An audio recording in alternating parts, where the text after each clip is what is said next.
So next നമുക്ക് discuss ചെയ്യാനുള്ളത് reflective journal എന്ന് പറഞ്ഞൊരു ടൂളാണ്. ഓക്കെ, സോ എന്താണ് ഈ റിഫ്ലക്റ്റീവ് ജേർണൽ എന്ന് പറയുന്നത്? ജേർണൽ എന്ന് പറഞ്ഞാൽ നമുക്കറിയാം എന്താ ഡയറി അല്ലെ, നമ്മൾ സാധാരണ എഴുതുന്ന പേഴ്സണൽ ഡയറിക്കാണ് നമ്മൾ ജേർണൽ എന്ന് പറയുന്നത്. അത് എഴുതുന്നതിന് നമ്മൾ പറയുന്ന വേറൊരു പേരാണ് ജേർണലിംഗ്. ഓക്കെ, സോ ജേർണലിംഗ് എന്ന് പറഞ്ഞാൽ നമ്മൾ ഡയറി എഴുതുന്നതിന് നമ്മൾ ജേർണലിംഗ് എന്നാ പറയാം. അപ്പൊ റിഫ്ലക്റ്റീവ് ജേർണൽ എന്ന് പറഞ്ഞാൽ എന്താ? അതൊരു പേഴ്സണൽ റൈറ്റിംഗ് ആണ്. ഓക്കെ, അപ്പൊ ഈ പേഴ്സണൽ റൈറ്റിംഗ് നമ്മൾ ഡയറി ചെയ്ത് എന്താ ഗുണം? നമ്മുടെ എക്സ്പീരിയൻസസും തോട്ട്സും ഫീലിംഗ്സും എല്ലാം നമ്മൾ എന്ത് ചെയ്യുന്നുണ്ടാവും? ഡയറിയിൽ എഴുതുന്നുണ്ടാവും. അപ്പം പലപ്പോഴും നമ്മളത് രണ്ടാമത് എഴുതുമ്പോഴാണ് നമുക്ക് എന്ത് ചെയ്യുന്നുണ്ടാവുക? ഇതെങ്ങനെ ചെയ്യാമായിരുന്നു, അല്ലെങ്കിൽ ഇവിടെ ഞാൻ തെറ്റിപ്പോയി, അല്ലെങ്കിൽ ഇത് കാരണമായിരിക്കും സംഭവിച്ചത് എന്നൊക്കെ ഉള്ള പല ഇൻസൈറ്റ്സും റിയലൈസേഷൻസും ഒക്കെ വരുന്നുണ്ടാവുക. അപ്പൊ ഈ റിഫ്ലക്റ്റീവ് ജേർണൽ ഒരു സ്റ്റുഡന്റ് എഴുതിയാൽ എന്തായിരിക്കും ഗുണം? അവർക്കും എന്ത് ചെയ്യാം? അത് അവരുടെ പേഴ്സണൽ ഗ്രോത്തിനും ലേണിങ്ങിനും പ്രൊഫഷണൽ ഡെവലപ്മെന്റിനും എല്ലാത്തിനും യൂസ് ചെയ്യാം. അപ്പൊ ഇത് നമുക്ക് വേണമെങ്കിൽ എങ്ങനെ ആലോചിക്കാം? ഈ ഒരു ഡയറി എഴുതുന്നത് അല്ലെങ്കിൽ ഈ ഒരു റിഫ്ലക്റ്റീവ് ജേർണൽ എഴുതുന്നത് ഇപ്പം ആസ് നമ്മൾ ടീച്ചേഴ്സ് ആവാൻ വേണ്ടിയിട്ട് പ്രിപ്പയർ ചെയ്യുന്ന കുട്ടികളല്ലേ നമ്മള്. അപ്പം അങ്ങനെ ആണെങ്കിൽ നമ്മളിപ്പം നമ്മുടെ ഒരു ക്ലാസ് കഴിഞ്ഞ് നമ്മളൊരു റിഫ്ലക്റ്റീവ് ജേർണൽ എഴുതിയെന്ന് വെച്ചോ, നമ്മുടെ ക്ലാസ്സിനെ പറ്റി. ഓക്കെ, നമ്മൾ എങ്ങനെ ക്ലാസ് എടുത്തു എന്ന് പറ്റി നമ്മൾ റിഫ്ലക്റ്റീവ് ജേർണൽ എഴുതിയാൽ നമ്മൾ എന്തൊക്കെ എഴുതും അതിൽ? ഞാൻ ഈ ടോപ്പിക്കാണ് എടുത്തത്, അതേപോലെ ഇത് ഞാൻ ഇങ്ങനെ ചെയ്യേണ്ടിയിരുന്നു, ഇവിടെ ഞാൻ ഇങ്ങനെയാണ് പറഞ്ഞത്, അവിടെ എനിക്ക് ഇതും കൂടെ ആഡ് ചെയ്യാമായിരുന്നു എന്ന രീതിയിലൊക്കെ നമ്മൾ എന്ത് ചെയ്യും? ആ റിഫ്ലക്റ്റീവ് ജേർണലിൽ ഡയറിയിൽ നമ്മൾ എഴുതുന്നുണ്ടാവും. അപ്പൊ ഇതെന്ത് ചെയ്യും? നമ്മുടെ ഫ്യൂച്ചറിനെ നമുക്ക് ഹെൽപ്പ് ചെയ്യും. അപ്പം ഈ ഒരു റിഫ്ലക്റ്റ് എന്ന് പറഞ്ഞാൽ എന്താ? സീരിയസ് ആയിട്ട് നമ്മളൊരു കാര്യത്തെ കുറിച്ച് ചിന്തിക്കുന്നതിനെയാണ് റിഫ്ലക്റ്റ് എന്ന് പറഞ്ഞത്. അപ്പൊ നമ്മളൊരു സീരിയസ് ആയിട്ട് ഒരു കാര്യത്തെ കുറിച്ച് ചിന്തിച്ച് അത് നമ്മൾ എഴുതി വെക്കുന്നതിനെയാണ് നമ്മൾ എന്ത് പറയുന്നത്? റിഫ്ലക്റ്റീവ് ജേർണൽ എന്ന് പറയുന്നത്. അപ്പൊ ഇതെന്തുപോലെ തന്നെയുള്ളൂ? നമ്മളൊരു ഡയറി എഴുതുന്നത് പോലെ തന്നെയുള്ളൂ. പക്ഷെ നമ്മൾ എന്തിനെ പറ്റി എഴുതുന്നുണ്ടാവുക? നമ്മൾ പഠിച്ചതിനെയോ പഠിപ്പിക്കുന്നതിനെയോ ഒക്കെ പറ്റിയിട്ടായിരിക്കും എഴുതുന്നുണ്ടാവുക. അപ്പൊ ഇതെന്തിനെ ഹെൽപ്പ് ചെയ്യും?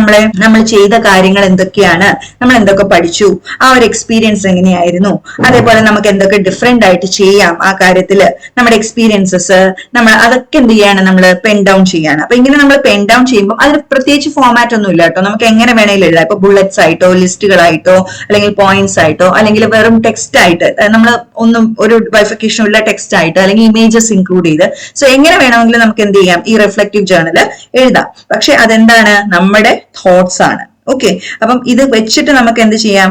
നമ്മൾ പഠിച്ചു കഴിഞ്ഞ കാര്യങ്ങളെ പറ്റി നമ്മൾ എഴുതി വെക്കുന്നതാണ് എന്ത്? റിഫ്ലക്റ്റീവ് ജേർണൽ എന്ന് പറയുന്നത്.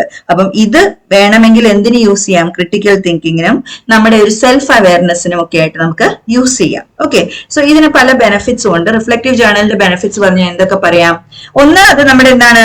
നമ്മളിപ്പം ഒരു ലേണിംഗിനെ കുറിച്ച് രണ്ടാമത് ചിന്തിക്കാന്ന് പറയുമ്പോൾ തന്നെ അതെന്താ? ആക്റ്റീവ് ലേണിംഗ് ആണ് അല്ലെ. അപ്പൊ നമുക്ക് നമ്മുടെ പ്രോഗ്രസ് ഒക്കെ എന്ത് ചെയ്യാം? അതിൽ നിന്ന് കണ്ടുപിടിക്കാം. പിന്നെ ജേർണലിംഗ് എന്ന് പറഞ്ഞാൽ എഴുതുകയാണ്. സോ അതെന്താണ്? റൈറ്റിംഗ് സ്കില്ലിനെ നമ്മൾ ഇംപ്രൂവ് ചെയ്യും. അപ്പൊ ഇത് മൂന്നും കൂടാതെ, അതായത് active learning, understanding the progress and writing സ്കിൽസിനെ ഇംപ്രൂവ് ചെയ്യുക.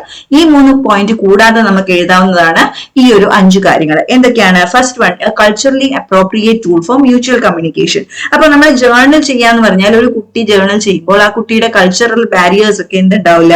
അവിടെ വരുന്നുണ്ടാവില്ല അല്ലെ. അപ്പൊ ഫ്രീ ആയിട്ട് ആ കുട്ടിക്ക് എന്ത് ചെയ്യാം? ആ കുട്ടിയുടെ തോട്ട്സ് ആ കുട്ടിക്ക് എങ്ങനെ വന്നു അങ്ങനെ നമുക്ക് എക്സ്പ്രസ് ചെയ്യാൻ പറ്റും. അപ്പൊ ടീച്ചേഴ്സിന് എന്ത് ചെയ്യാം?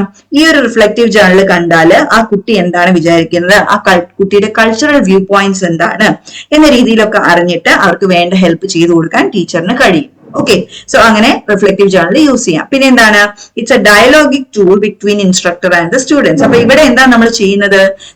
നമ്മുടെ പേഴ്സണൽ തോട്ട്സ് ആണ് നമ്മൾ റൈറ്റ് ഡൗൺ ചെയ്യുന്നത് റിഫ്ലക്റ്റീവ് ജേർണലിൽ അല്ലെ.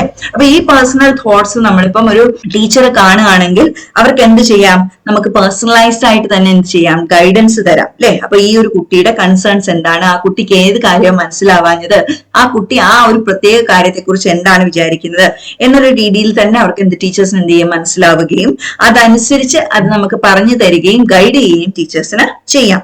ഓക്കെ, പിന്നെ എന്താണ്? And aid to reflection and critical thinking. അതായത് കുട്ടികൾ എന്താ ചെയ്യുന്നത്? ഒരു ജേർണൽ എഴുതാന്ന് പറയുമ്പോൾ നമ്മൾ എന്ത് ചെയ്യണം?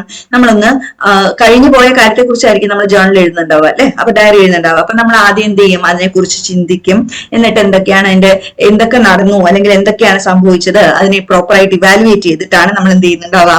അത് ലിസ്റ്റ് ഡൗൺ ചെയ്യുന്നുണ്ടാവുക. അപ്പൊ അതൊരു പ്രോപ്പർ ലേണിംഗ് എക്സ്പീരിയൻസ് ആണ് അല്ലെ. നമ്മളത് ഫുൾ ആയിട്ട് റീകോൾ ചെയ്ത് അതിനെ അനലൈസ് ചെയ്ത് അതിനെ ഇവാലുവേറ്റ് ചെയ്തൊക്കെയാണ് നമ്മൾ എന്ത് ചെയ്യുക?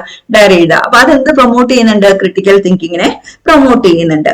അതേപോലെ തന്നെയാണ് എന്ത്, it's A useful tool for exam revision. എന്തുകൊണ്ടാണ്? അത് നമ്മൾ പേഴ്സണലൈസ്ഡ് ആയിട്ടുള്ള നമ്മുടെ ഒരു സ്റ്റഡി ഗൈഡ് പോലെ തന്നെ വരും അല്ലെ. നമ്മൾ ആ കാര്യം പഠിച്ചപ്പോൾ നമുക്ക് ഉണ്ടായിരുന്ന ഡൗട്ട്സ് ഉണ്ടാവും, നമ്മുടെ നോളജ് ഉണ്ടാവും, നോളജ് ഗ്യാപ്സ് ഉണ്ടാവും. അതേപോലെ എന്താണ്, നമുക്ക് ഫോക്കസ്ഡ് ആയിട്ടുള്ള റിവിഷൻ നടത്താൻ ഈ ഒരു റിഫ്ലക്റ്റീവ് ജേർണലിൽ നിന്ന് സാധിക്കും.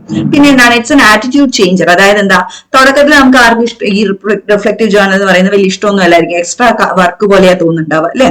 പക്ഷെ എഴുതി വരുമ്പോൾ നമുക്ക് എന്ത് കിട്ടും? നമ്മൾ പഠിച്ച കാര്യങ്ങൾ ഒന്നുകൂടെ നമ്മൾ ആലോചിച്ച് അതിനെപ്പറ്റി എഴുതുമ്പോൾ നമുക്ക് കുറച്ചുകൂടെ ക്ലാരിറ്റി കിട്ടും, കുറച്ചുകൂടെ കോൺഫിഡൻസ് കിട്ടും. അപ്പൊ അങ്ങനെയൊക്കെ കിട്ടുമ്പോൾ നമ്മൾ പയ്യെ ആ റിലക്റ്റൻസ് മാറി എന്താവും?